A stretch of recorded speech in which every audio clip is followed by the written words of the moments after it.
lewat tulisan-tulisan. Akibatnya, ia pun sering keluar masuk penjara. Pada 30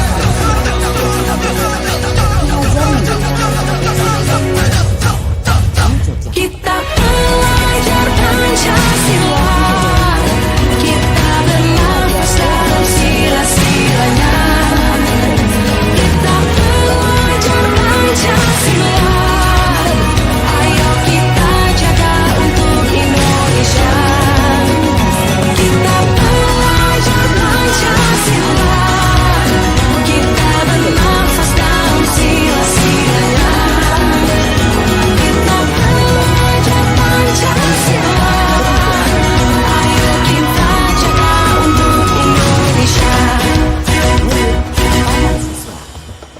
Setelah Indonesia merdeka, Presiden Soekarno mengangkat Ki Hajar sebagai Menteri Pendidikan pertama. Semboyan Tutburi Handayani pun hingga kini tetap dipakai dalam dunia pendidikan Indonesia. Bapak Ibu calon guru penggerak telah menyimak video profil sejarah Bapak Pendidikan Nasional kita Ki Hajar Dewantara.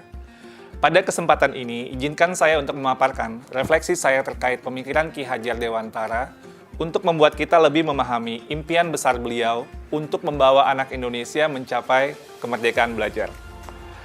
Ada dua hal yang ingin saya sampaikan di sini. Pertama, beliau berkata bahwa pendidikan adalah tempat persemaian benih-benih kebudayaan. Pada hal ini, Ki Hajar membuat sebuah koneksi dua hal yang tidak terpisahkan antara pendidikan dan kebudayaan. Dua hal ini adalah satu kesatuan.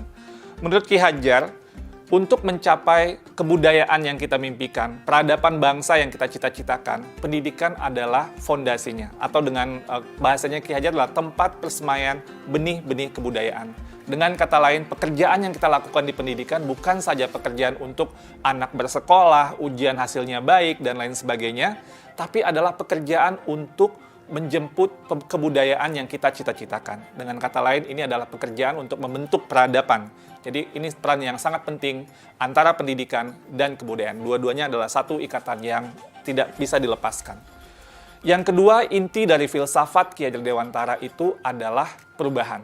Dalam hal ini, bagi saya, analogi yang tepat untuk filsafat Ki Hajar Dewantara itu adalah seperti tata surya.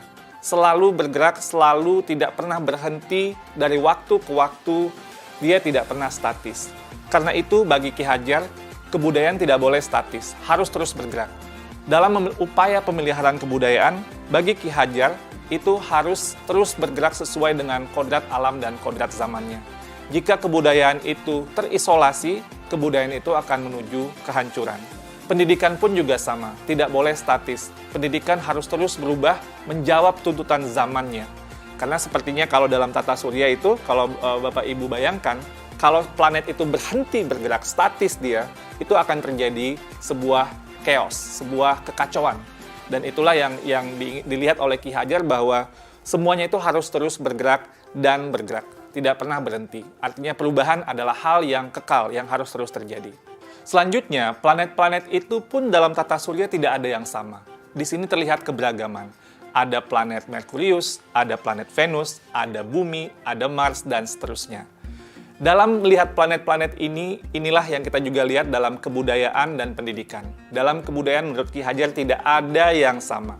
Ada kebudayaan yang mungkin seperti Mars, ada seperti Bumi gitu ya, tapi tidak bisa disamakan. Ketika kita melakukan pertukaran kebudayaan, itu bukan untuk menyamakan semuanya, tapi untuk menguatkan identitas dari masing-masing kebudayaan.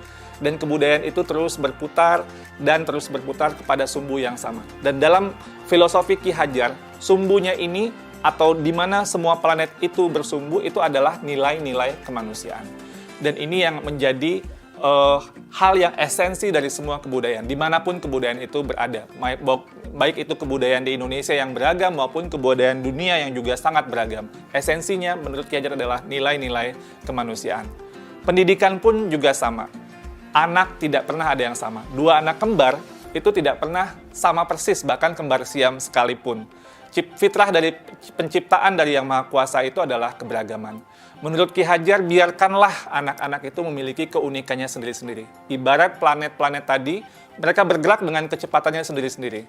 Kalau Bapak Ibu lihat di tata surya, Merkurius itu berputar sangat cepat, sementara mungkin planet Jupiter itu agak lambat berputarnya.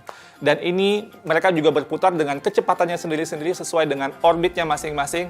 Masing-masing punya cerita di dalam planet yang berbeda-beda. Jadi tidak bisa dipaksakan bumi itu harus menjadi seperti Saturnus atau Neptunus itu menjadi Merkurius. Semua ada orbitnya masing-masing, semua bergerak pada sumbu yang sudah diatur dan menghamba pada nilai yang sama, yaitu nilai-nilai kemanusiaan. Nah, lalu apa yang kemudian menjadi relevansi pemikiran-pemikiran Ki Hajar Dewantara terhadap transformasi pendidikan yang sedang kita lakukan sekarang? Filosofi Ki Hajar adalah filosofi tentang perubahan, dan dalam hal ini ada 3 kerangka perubahan Ki Hajar Dewantara. Yang pertama adalah kodrat keadaan. Dalam melakukan perubahan, kita harus melihat kodrat keadaan yang terbagi 2. Pertama, kodrat alam. Yang kedua, kodrat zaman. Kodrat alam itu adalah terkait dengan alam tempat di mana masyarakat itu berada. Seperti yang digambarkan oleh Ki Hajar, kalau alamnya daerah pertanian itu berbeda dengan daerah pegunungan atau daerah pantai. Yang 2 musim itu berbeda dengan 4 musim dan seterusnya. Ki Hajar bercerita bahwa kalau orang Belanda melihat orang Indonesia itu boros, karena orang Indonesia alamnya sangat ramah sekali. Jadi tidak pernah mungkin berpikir untuk masa depan yang terlalu jauh, karena alamnya selalu menyediakannya. Sedangkan orang Indonesia melihat Belanda itu pelit. Tapi ini Belanda dibentuk oleh alamnya juga, karena dia harus hidup 4 musim, dia harus berhemat, karena nanti ketika datang musim dingin, tidak bisa lagi tumbuh atau pertanian tidak bisa bergerak. Jadi ini kodrat alam yang membentuk sebuah kebudayaan, kebiasaan sebuah masyarakat. Nah, lalu juga ada kodrat zaman, bagian kedua dari kodrat keadaan. Kodrat zaman ini berarti bahwa walaupun alamnya sama, seperti daerah Bandung atau daerah Semarang dan lain sebagainya, itu tidak pernah sama dari waktu ke waktu. Jakarta tahun 1950 berbeda dengan Jakarta tahun 2020 dan akan berbeda dengan Jakarta 2050 dan seterusnya. Masing-masing zaman itu memiliki tantangannya sendiri-sendiri. Pada saat ini tantangan kita adalah bagaimana menjawab revolusi industri 4.0 dan sebagainya. Percepatan revolusi teknologi ini sangat luar biasa dan ini merupakan tantangan yang pada zaman ini sedang kita hadapi. Lalu yang kedua adalah prinsip melakukan perubahan. Kalau tadi kodrat keadaan, yang kedua ini prinsip melakukan perubahan. Di sini ada yang namanya azas trikon, kontinuitas, konvergensi, dan konsentris. Dalam melakukan perubahan, menurut Ki Hajar, kita harus melakukan sebuah dialog kritis dengan sejarah kita. Kita harus menjaga nilai utama dari masyarakat kita. Harus berakar pada identitas utama dari sebuah masyarakat. Jadi walaupun perubahan itu menjawab kodrat zaman, tapi nilai esensi budaya masyarakat itu harus tetap dipegang. Tapi juga harus ada dialog kritis sehingga bisa terus berubah. Jadi kontinuitas ini bisa terjaga dengan baik. Yang kedua, harus konvergensi. Maksudnya apa? Perubahan-perubahan yang kita lakukan itu harus menuju pada suatu titik yang memperkuat nilai-nilai kemanusiaan. Jadi, dalam konteks konvergensi ini, pendidikan itu harus memanusiakan dan memperkuat kemanusiaan kita. Yang ketiga, konsentris. Jadi, walaupun menuju pada nilai-nilai yang sama gitu, sumbu yang sama, tapi kita tetap harus menghargai keragaman yang ada. Karena kalau konsentris itu ibarat planet tadi, dia berputar sesuai dengan sumbunya, sesuai dengan orbitnya. Tidak bisa dicampur-campurkan.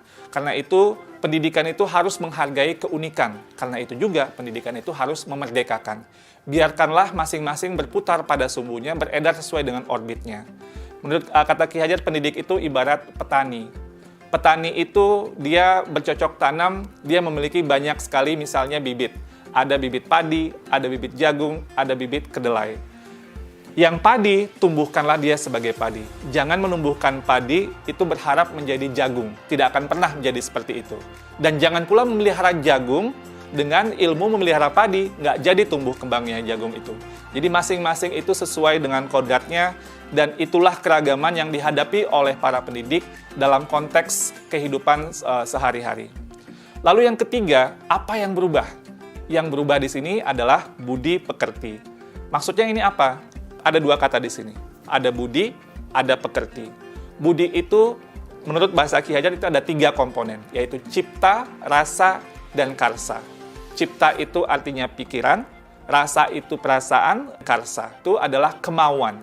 dan pekerti. Pekerti itu maksudnya tenaga atau raga. Dalam filosofi pendidikan Ki Hajar, ini harus seimbang terjadinya perubahan tersebut. Ada olah cipta, menajamkan pikiran, olah rasa, menghaluskan rasa, olah karsa, memperkuat kemauan, dan olahraga, menyehatkan jasmani. Sehingga pendidikan itu harus holistik, harus seimbang, tidak bisa timpang. Kalau pendidikan ini bisa kita lakukan dengan seimbang, menurut Ki Hajar, ini akan terjadi kesempurnaan budi pekerti yang membawa kita pada kebijaksanaan. Dengan kata lain, jika kita melakukan pendidikan yang seimbang, tumbuh kembang anak secara holistik, ini akan menghadirkan banyak insan-insan yang penuh kebijaksanaan. Sebaliknya, jika kita melakukan pendidikan dengan timpang, maka kita akan menciptakan masyarakat yang langka, bahkan mungkin hampa dengan kebijaksanaan. Pada akhirnya, semua disiplin ilmu harus menuju kepada kebijaksanaan. Dan relevansi yang kedua dari apa yang kita pelajari dari filosofi Ki Hajar Dewantara adalah keharusan